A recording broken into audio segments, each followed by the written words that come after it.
கிரிமி லேயருங்கிறத எப்படி நீங்க ஏற்கிறீங்க? கிரிமி லேயர் இப்ப எங்க அப்பா படிச்சுட்டாரு, இடஒதுக்கீட்டுல படிச்சுட்டாரு, ஐஏஎஸ், திடீர்னு இறந்துட்டாரு, அப்பா ஐஏஎஸ் ஆயிட்டாரு, அதனால எனக்கு இடஒதுக்கீடு இல்லைன்னா, இத்தனை ஆயிரம் ஆண்டுகளா கல்வி மறுக்கப்பட்ட சமூகத்துல நான் பிறந்த அரணியூர்ல 5வது பட்டதாரி நான்.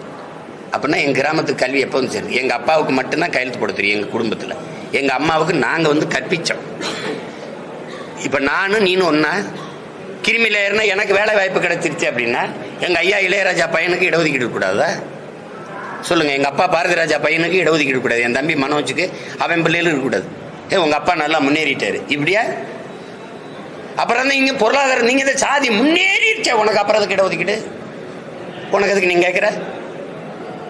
திடீர்னு எங்க அப்பா விபத்துல இறந்துட்டாரு, அப்புறம் நான் திறன் அடிப்படையில் தான் போட்டிட்டு வரணும்னா எத்தனை ஆயிரம் ஆண்டுகளா எனக்கு கல்வியே வரலையே, இப்பதான் நான் படிக்கவே ஆரம்பிக்கிறேன். அதுல கிருமி லேயர் இதுக்குள்ள கொண்டு வா அதுக்குள்ள கொண்டு வா, இது எப்படி இருக்கிறது? சமமான கல்வி இருக்கா? நகர்ப்புறத்தில் இருக்க கல்வி, கிராம சிற்றூர்கள் இருக்கா? விருதுநகர் ராஜபாளையத்தில் நீங்க படிக்கிற கல்வி சென்னையில் இருக்கிற கல்விக்கு ஒன்னு சமமா இருக்கா? கேந்திர வித்யாலயா, நவோதயா, சிபிஎஸ்இ பாடத்திட்டம் உங்ககிட்ட இருக்கா? நான் கேட்கறதுக்கு பதில் சொல்லுங்க ஐயா. முதல் தர ஏ கிரேட் ஆசிரியரை எங்க பணியமர்த்துறீங்க? சி கிரேட் ஆசிரியரை எங்க பணியமர்த்துறீங்க? உங்க நாடு சொல்றது ஸ்மார்ட் சிட்டி, ஸ்மார்ட் வில்லேஜ் இருக்கா? நீ கான்சென்ட்ரேட் பண்றது, நீ கவனம் செலுத்துறது நகர்ப்புற வளர்ச்சியை, சிற்றூரின் வளர்ச்சியை ஏறிட்டு பாக்குறியா? ஏறிட்டு பாக்குறியா? நீ எங்களுக்கு குடிநீர், மின் வசதி, சாலை வசதி, அடிப்படை சுகாதார வசதி, எதை பத்தி நீங்க கவலைப்பட்டிருக்கியா? அப்புறம் பசுமாட்டை பத்தி கவலைப்படுவேன், எங்களை கவலைப்படுவியா?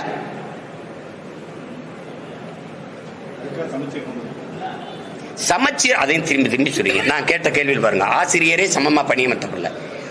பல பள்ளிக்கூடங்களில் விளையாட்டு திடல் இருக்கு, கழிவறை இருக்கு, பலகை இருக்கு எழுதி படிக்க. இவருக்கு நகர்ப்புறத்தில் இவருக்கு எல்லா வசதி இருக்கு. நான் ஓராசிரியர் பள்ளி, எனக்கு மேற்கூரை இல்லை. பல பள்ளிக்கூடங்களில் மேற்கூரை இல்லை, மரத்து நிலையில் படிக்கிற பிள்ளைகள். இது சமச்சீரா இருக்கா?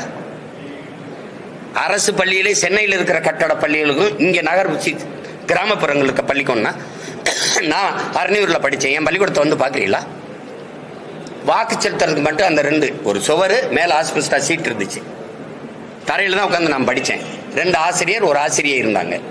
இப்ப அது இல்ல, மூடப்பட்டுருச்சு. திருப்பி நான் அதை சீரமைச்சு, இவங்க தானே சொன்னாங்க, தம்பி அன்பில் மகேஷ் தான் சொன்னாரு, அங்க இருக்கிற பழைய மாணவர்களை நான் பழைய மாணவர்கள் நாங்க உள்ளூர்காரங்களை காசு போட்டு நாங்க செஞ்சுக்கிட்டு கழிவறை கட்டி வச்சிருக்கேன். ஆசிரியர் பணி இல்லை, ஆசிரியர் போடலையே, விண்ணப்பிச்சுக்கிட்டே இருக்கேன், போடலையே.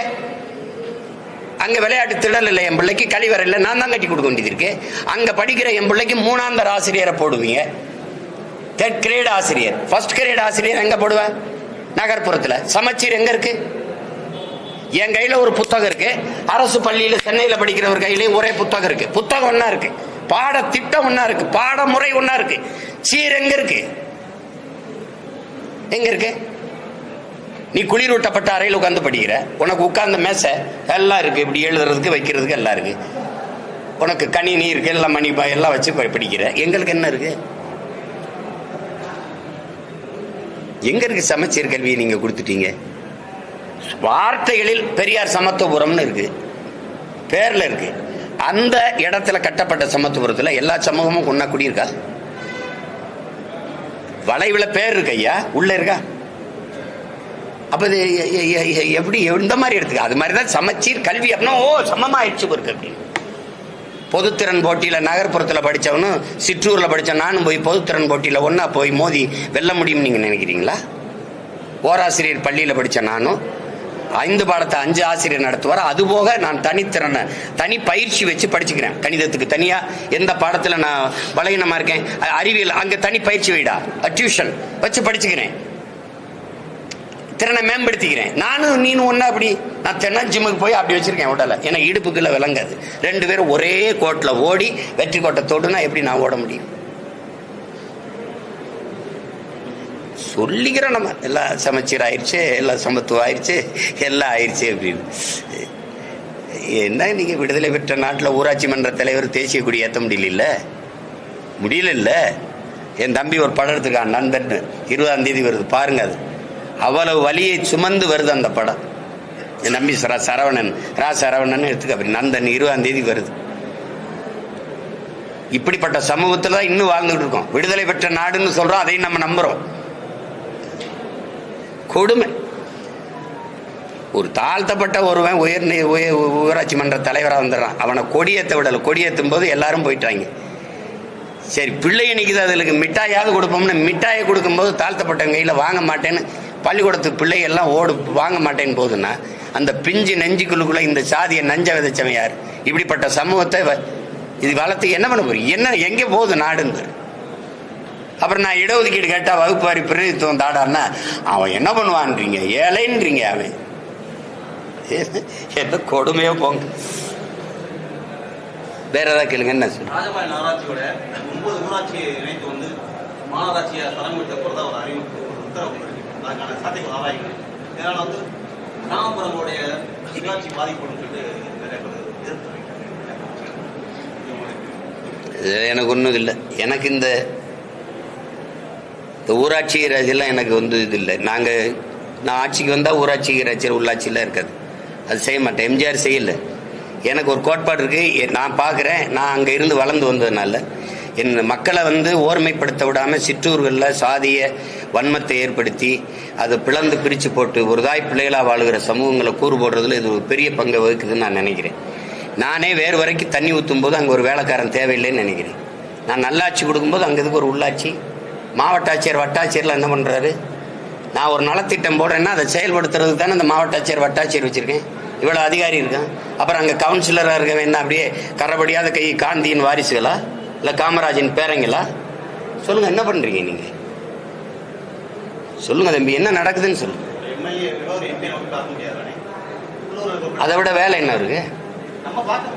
நான் வந்தவது பார்க்காம இருக்க சொல்லுங்க பார்ப்போம். பார்க்காம இருக்க சொல்லுங்க. 8 அமைச்சரை வச்சு இவ்வளவு பெரிய நாடு அன்னைக்கு பிரிக்கப்படாத அந்த சேர்த்து ஆண்டார்ல காமராஜர். 8 அமைச்சர் தானே. அவர் காலத்துல தான் இந்த நாடு வளர்ந்துருக்கு. அவர் 9 ஆண்டு காலத்துல வளர்த்தெடுத்ததை மீதி 60 ஆண்டுகள் அவர் வளர்த்துருக்காங்களான்னு மட்டும் ஒரு சான்று சொல்லுங்க. அவர் கட்டியதான் பள்ளிக்கூடம், அவர் கட்டினதான் அணை, அவர் போட்டதான் சாலை, அவர் கொண்டு வந்ததான் தொழிற்சாலை. ஏதாவது இருக்கா? அவர் பல அணைகளை கட்டினாங்க, நீங்க எல்லாம் பல துணைகளை கட்டினீங்க. வேற என்ன பண்ணீங்க? மாதாவரத்தில் ஒரு பால் பண்ணையை கொண்டு வந்தார். ஒரு பால் பண்ணை பால் பண்ணை தயாரிக்கிறதுக்கு இதை கொண்டு வந்தார். நான் அதை அரசு பணியாக மாற்றுவேன்னா சிரிக்கிறீங்க. அவர் கொண்டு வரும்போது அந்த பண்ணையில் வேலை செஞ்சவெல்லாம் யாரு?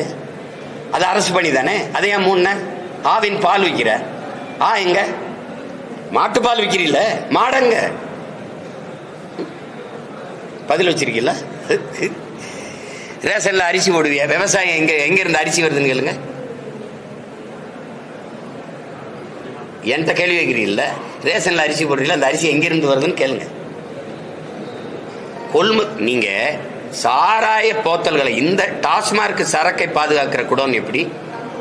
சிற்றூர்களை விளைய வைக்கிற வேளாண் பெருங்குடி மக்கள் செய்கிற அத்தியாவசிய உணவுப் பொருளை வாங்கி சேமிப்பு கிடங்கள் வைக்க நீங்க எத்தனை சேமிப்பு கிடங்கு வச்சிருக்க? நீங்க பாக்குறீங்களா இல்லையா? தெருவில் போட்டு அப்படியே மேல தார்பாயை போட்டு மூடி மழை பெஞ்சவனா முளைச்சு நாசமாகிறத நீங்க பாக்குறீங்களா இல்லையா? அப்ப உலகத்துக்கு சோறு போட உழவர்குடியின் மதிப்புக்கு நீ உழைப்புக்கு நீ இவ்வளவுதான் மதிப்பு கொடுக்குற. அப்புறம் வெட்டி பேச்சு. வேற ஏதாவது கேளுங்க.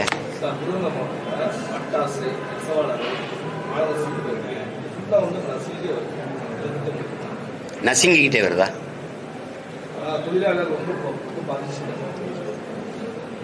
ஏகப்பட்ட கட்டுப்பாடுகள் போடுறாங்க. கட்டுப்பாடுகள் வந்து யதார்த்தத்துக்கு வர பேண்டேஜ் தயாரிக்கிறாங்க. அது வந்து அந்த நூல் விலையேற்றம், மின்சார அதுவாகவே சொல்லணும். இப்போ ஈரோடு, திருப்பூர் எல்லா இடத்துலையும் பாதிக்கப்படுது இல்லை சிறு குறு தொழில் எல்லாமே. காரணம் அந்த சொத்து வரியும் மின்கட்டண உயர்வும் வந்து பெரிய அளவுக்கு பாதிக்குது. மின்கட்டண உயர்வு நெசவு உங்களுக்கு தெரிய விஷயம் தெரியல எவ்வளோ பாதிக்கப்படுது. அதில் நூல் விலை, அந்த மூலப்பொருளின் விலையேற்றம் பெரிய அளவுக்கு பாதிக்குது. இந்த பட்டாசில் வந்து நமக்கு வந்து ஒரு பாதுகாப்பற்ற இருக்கிறது, பாதுகாப்பாக இருக்கணும். இன்னும் ஆரம்ப சுகாதார நிலம் ஒரு வெடித்த உடனே எடுத்துகிட்டு போய் ஒரு மருத்துவம் செய்கிறதுக்கான மருத்துவ வசதியே முதல்ல இல்லை. நீங்கள் பார்க்குறீங்க. அது ஒரு பாதுகாப்பான இதை வந்து இவ்வளோ காலம் இவ்வளவு பேரிடர் நடந்த பிறகு ஒரு விழிப்புணர்வு வந்திருக்கணும். மக்கள்கிட்டையும் சரி, அந்த தொழிற்சாலை உரிமையாளர்கிட்டையும் சரி, அதிகாரத்திற்கும் சரி. இந்த விபத்து தொடருது. இதை தடுக்கிறதுக்கு இதுக்கு என்ன பண்றதுங்கிற திட்டம் நம்மகிட்ட இல்லை. அது அங்கே ஒரு பெரிய சீர்கேடு. அதனால தான் ஆண்டுதோறும் பேரிடரில் நம்ம அந்த திடீர்னு வெடிவிபத்தில் நம்ம பல உயிர்களை பறிகொடுக்க வேண்டிய சூழல் வருது. அதுக்கு நீங்கள் வேலை வாய்ப்பை பெருக்கணும், எல்லாருக்கும் எல்லா வேலையும் எல்லாருக்கும் வேலை கிடைக்கணும் வாழ்விடத்திலேன்னா நீங்கள் வேளாண்மை சார்ந்த தொழிற்சாலைகளை முன்னெடுக்கிறத தவிர வழி கிடையாது. இப்போ நீங்கள் உதாரணமாக இப்போ நிலமும் வளமும் சார்ந்த தொழிற்சாலைன்னு நான் சொல்கிறேன். இப்போ மாடு வளர்க்கிற இப்போ 1000 ஒரு பாலின் சந்தை மதிப்பு மட்டும் தமிழ்நாட்டில் 9 லட்சம் கோடி இருக்கு. பால் எங்கேருந்து வருது தமிழ்நாட்டுக்கு?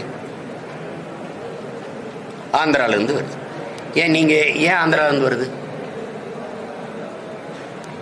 உங்களுக்கு என்ன பிரச்சனை மாடு வளர்க்குறதுல? நீங்கள் வீட்டுக்கு வீடு ஒரு மாடு கொடுத்திய, ஒரு ஆடு கொடுத்திய, ஒரு நாட்டுக்கோழி கொடுத்திய, ஏன் கொடுத்திய?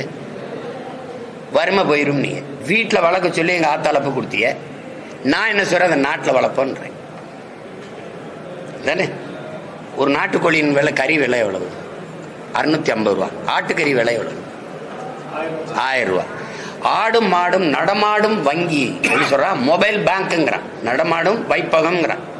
உனக்கு அவமானம். அப்ப நீ வெக்கப்படுறா, கறிதிங்க வெக்கப்படு, பால் குடிக்க வெக்கப்படு. மாடு வளர்க்கறது உனக்கு அசிங்கமா இருக்குல்ல, வெக்கப்படு. அப்ப மாடு பண்ணை 1000 ஏக்கர்ல மாட்டு பண்ணைன்னா அது சார்ந்த வேலை. படித்தவன் படிக்காதவனுக்கு அரசு வேலை வந்துடுது. பாலை எடுத்து பால்கோவா தயாரிக்க, பாலாடை கட்டி தயாரிக்க, நெய் தயாரிக்க, மோர் தயாரிக்க, வெண்ணெய் தயாரிக்க, அதுக்குள்ள இந்த பால் நேரடி உணவுப் பொருளுக்கு இப்படி போகும்போது அது சார்ந்த தொழிற்சாலை வரும்போது காற்று விஷமாகாது, நீர் நஞ்சாகாது, நிலம் கெடாது. புரியுது நினைக்கிறேன். அப்ப எல்லாருக்கும் வாழ்விடத்துல விருதுநகர்லயே தொழிற்சாலை, கரும்பு நல்லா விளையும், கரும்புல இருந்து வெள்ளம் எடுக்கிற தயாரிச்சுக்கிற தொழிற்சாலை. பனை வருது, பனையிலிருந்து கருப்பட்டி தயாரிக்கிறது, பனை ஓலையிலிருந்து பெட்டி தயாரிக்கிறது, நார்ல இருந்து கட்டுறது. ஒரு கயிற்று கட்டுல 40,000 ரூபா அமெரிக்காலன்னா உங்களால் நம்ப இயலுதா? ஒரு கயிற்று கட்டுல 40,000 ரூபா. ஒரு மீன் குழம்பு வைக்கிற சட்டி இருக்குல்ல, மண் சட்டி, 13,500 ரூபா, 13,000 ரூபா. நீ பொருளாதாரம் எங்க இருக்குன்னு தெரியாம சாராயம் வித்து எங்களை சாகடிச்சுக்கிட்டு நீ ரொம்ப கேள்வி கேட்டா 1000 ரூபா அம்மாவுக்கு கொடுத்துட்டு, அப்புறம் மகளுக்கு கொடுத்துட்டு, அப்புறம் மகனுக்கு கொடுத்துட்டு, இவ்வளவு காலம் கழிச்சு ஒரு நாளைக்கு 30 ரூபா தானே எங்க தகுதி. இவ்வளவு காலம் கழிச்சு பொருளாதார பெருக்கத்துக்கு வா, வேளாண்மை சார்ந்து வா, வாழையை விளைவை. விருதுநகர்ல ஒருத்தர் வாழை நார்ல பை செய்யறாரு, வேட்டி செய்யறாரு, சேலை செய்யறாரு, வாழை மட்டையில சாப்பிடுற தட்டு தயாரிக்க முடியும். இவ்வளவு இருக்குங்க. அந்த இடத்துக்கு வா, மாற்று பொருளாதார பெருக்கத்துக்கு வா. 2,76,000 ஏக்கர்ல சாப்ட்வேர் இண்டஸ்ட்ரியின் பிதாமகன் பில்கேட்ஸ் 2,76,000 ஏக்கர் அமெரிக்கால விவசாயம் செய்யறாரு. 2,76,000 ஏக்கர். அவர்கிட்ட கேட்குறாங்க, இது மாதிரி உங்களை மாதிரி ஆளுங்க, நீங்க விவசாயம் செய்ய போயிட்டீங்க, அங்கதான் எல்லாருக்கும் வேலை கொடுக்க முடியும், அங்கதான் பொருளாதாரம் இருக்குங்கிறது. தக்காளி விலை 200 ரூபா ஆயிடுச்சுன்னா ஐயோ அம்மானு குதிக்கிறேன். நீங்க ஏன் தக்காளி விளைய வைக்கிறதுக்கு வைக்கப்படுறீங்க? வெங்காயத்தை வெளிநாட்டில இருந்து இறக்குமதி செய்யற வெங்காயங்க, இவ்வளவு பெரிய நிலமும் வளமும் மனித ஆற்றலும் இருந்து ஒரு வெங்காயத்தை கூட உன்னால விளைவிக்க முடியல. எப்படி? இந்தியா உலகத்திலே மாட்டுக்கறிய அதிகமா ஏற்றுமதி செய்யற நாடு இது. இந்தியா 24 லட்சம் டன் ஆண்டு ஒன்றுக்கு ஏற்றுமதி செய்யுது. அப்ப நான் 2014 இப்ப 30-40 லட்சம் டன் ஏற்றுமதி செய்யும்.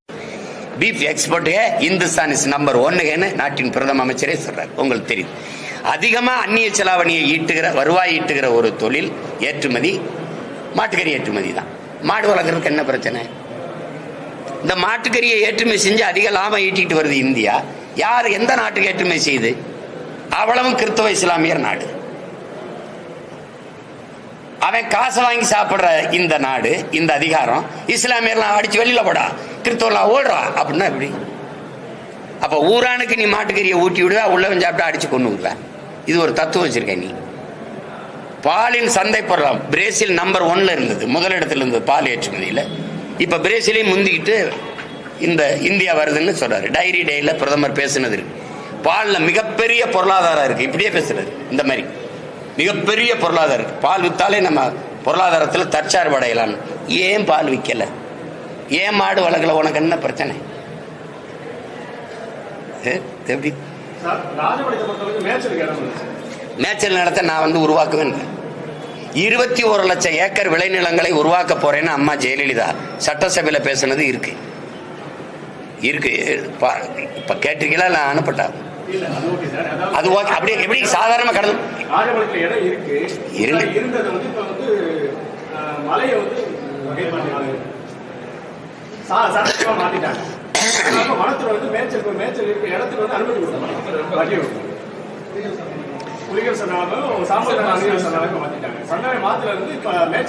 இத மேய்ச்சல் நிலமா மாத்துறதுக்கு எவ்வளவு நாள் ஆயிரும் நினைக்கிறீங்க? மேய்ச்சல் நிலம் இருக்கு, மேய்ச்சல் நிலம் உருவாக்கப்படும், அனுமதி தரப்படும். ஒரு 17 மாசம் பொறுத்துருங்க, எல்லாம் சரி பண்றேன். You don't worry, be happy.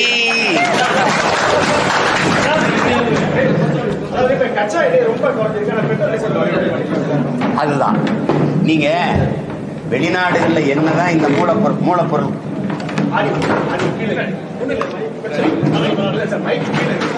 இல்ல நீங்க என்னதான் மூலப்பொருள் குறைஞ்சாலும் இப்ப நம்மளை விட சின்ன சின்ன நாடுகள்ல பெட்ரோல் டீசல் விலை குறைவா இருக்குங்கிறது ஒத்துக்கிறீங்களா? ஒத்துக்கிறீங்க. நமக்கு என்ன பிரச்சனையா நம்ம ஏற்றுக்கொண்ட பொருளாதார கொள்கையில் நமக்கு இருக்கிற சிக்கல் என்னன்னா, இந்த மூலப்பொருளின் விலை குறைஞ்சாலும் கூட இங்க குறையாத காரணம் எண்ணெய் நிறுவனங்கிற விலையை தீர்மானிச்சு கொள்ளலாம்னு நம்ம ஒரு ஒப்பந்தம் போட்டோம் பாத்தீங்களா? அதனாலதான் இது குறைக்க முடியல, ஒரு சீருக்கு கொண்டு வர முடியல. அவனுக்கு ஜிஎஸ்டியும் போட மாட்டீங்க நீங்க, ஏன்னா அது அம்பானிட்டு இருக்கு, இது அதானிக்கிட்டு இருக்கு. சரக்கு மற்றும் சேவை வரின்னு பேர் அதுக்கு, ஆனா சரக்குக்கு மட்டும் இல்லை வரி. அப்ப இது யாரு? முதலாளிகளுக்கான நீங்க பொருளாதார கொள்கையை வகுக்கும் போது, அவங்க லாப தேவைக்கான திட்டங்களை சட்ட வரைவுகளை கொண்டு வரும்போது இது பாதிக்கப்படுது. அதுதான் பிரச்சனை. அவன் மூலப்பொருளை ரொம்ப குறைச்சாலும் இவன் அதே விலையில வச்சிருக்கிறது காரணம் அதுதான். அவன் குறையும்போது இவன் குறைக்கணும்ல, அவன் குறைக்க மாட்டான். ஏன்னா இது முதலாளியின் லாபத்துக்கு உருவாக்கப்பட்ட பொருளாதார கொள்கை. அதான் பிரச்சனை. அது என் கட்டுப்பாட்டில் இருந்துச்சுன்னு வச்சுக்க, அரசின் கட்டுப்பாட்டில் இருந்ததுன்னா மக்களை பாதிக்குதுன்னு நான் 10 ரூபாய் குறைப்பேன். அப்படி இல்லையே. நீங்க ஒரு சொத்து வரியை கூட்டிட்டீங்க, மின்கட்டணத்தை கூட்டிட்டீங்க, 1000 ரூபா கொடுத்து நான் என்ன பண்றது? இப்போ ஒரு கடை வாடகைக்கு எடுத்திருக்கேன், நான் வாடகை வீட்டில் குடியிருக்கேனே வச்சுக்கிருவோம். இந்த சொத்து வரி வாடகை வீட்டுக்காரரு சொத்து வரி கட்ட அவர் கையில இருந்து போட்டு கட்டுவார், அந்த வாடகையை கூட்டி கட்டுவார், வாடகை உயர்த்தி கட்டுவார். இப்ப மின் கட்டணம் உயர்ந்துருது. மின் கட்டணம் உயர்வு, வாடகை இதெல்லாம் சேரும்போது அத்தியாவசிய பொருள் எரிகாற்று ஊர்ல இப்ப நீங்க சிலிண்டர் விலை ஏறிடுது, பெட்ரோல் டீசல் விலை ஏறிடுது. இதெல்லாம் ஏறும்போது என்ன ஆயிருதுன்னா அத்தியாவசிய பொருள்கள்லாம் விலை ஏறிடுது. இப்ப இங்க விருதுநகர்ல விளையிற கத்திரிக்காய் வெண்டைக்காய் சந்தைக்கு கூட்டிட்டு வரும்போது பாறை வந்து இந்த லாரி வாடகை, அதனுடைய வாடகை, அவனுடைய பெட்ரோல் டீசல், அதுக்கு டோல் கட்டுறான் பாருங்க, அந்த வாடகை, இந்த செலவெல்லாம் சேர்த்து தக்காளி கத்திரிக்காய் பருப்பு எண்ணெயில ஏறிடுது. அங்க வரும்போது 20 ரூபா தக்காளி 40 ரூபாய் ஆயிருது. அதனால மக்கள் வாழ முடியாத நெருக்கடிக்கு ஆளாக்கப்படுறாங்க. இதெல்லாம் சரி செய்யணும். ஒரே வழிதான், என்னை ஜெயிக்க வச்சிருங்க, போயிட்டு வரேன்.